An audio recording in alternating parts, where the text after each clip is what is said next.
Will they use the justice system as a weapon against the Democrats? Or will they clean house and restore our country back to normal and pride?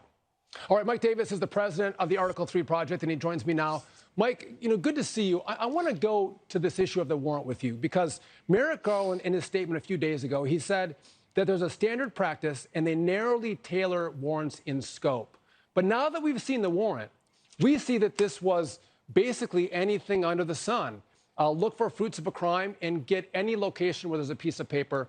What say you about how the DOJ crafted the warrant? This was clearly a fishing expedition. You see in that warrant, they were looking for 4 years of President Trump's records as president. That shows that this is a fishing expedition. That is, they're looking for presidential records under the Presidential Records Act.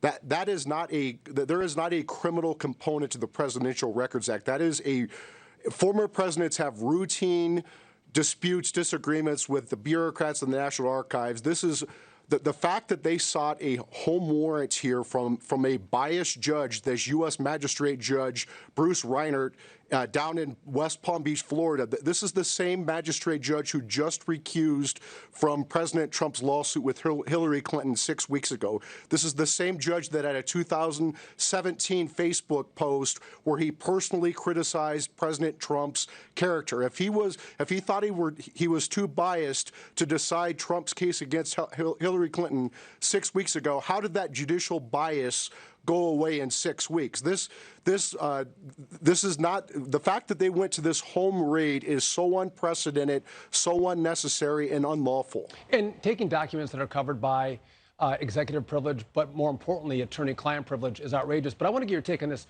Why on earth would they take his passports? I mean, do they really think he's a flight risk? Do they not want him to leave the country and Trump force one?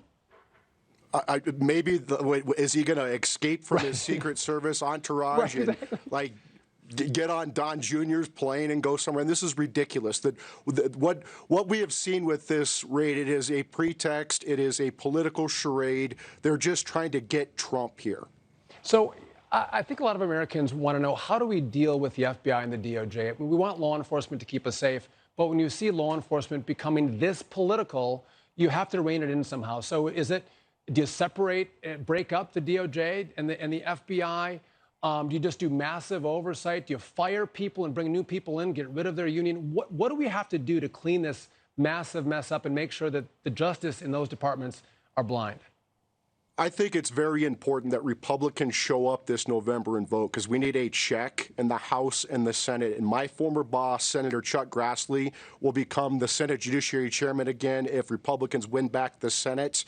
And he is the king of oversight. He has been for 40 years, and he has long been suspicious of the FBI going back decades to Ruby Ridge. I think he's ready to clean house inside the FBI. Mike, President Trump earlier today said, I want to help bring the temperature down. And he wants to do that. I think it was very presidential of him to say that. I mean, from my vantage point, the only way you bring the temperature down is to get transparency from the Department of Justice. And they now are fighting to stop the affidavit from being released. That could bring the temperature down. Whether they just admit they're an arm of the Democrat Party, at least be honest with us, that could bring the temperature down. Or if Joe Biden came out and said, you know what? This is wrong to go after a former president. I'm going to stand with you, Donald Trump, and all of us are going to investigate the Department of Justice and the FBI. Those three things, I think, would bring the temperature down. What say you?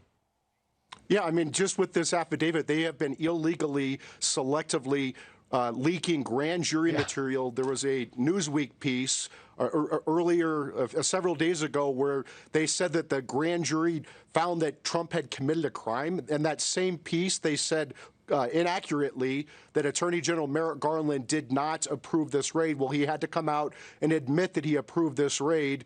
We see them selectively releasing material from this affidavit, drip, drip, drip, but they won't release the affidavit. Mike, I spent 9 years in Washington as a member of Congress, and the Department of Justice and the FBI in Washington are the worst leakers of anybody. They have no credibility. But thanks for your perspective, and thanks for joining me. Appreciate it. Thank you. All right, coming up.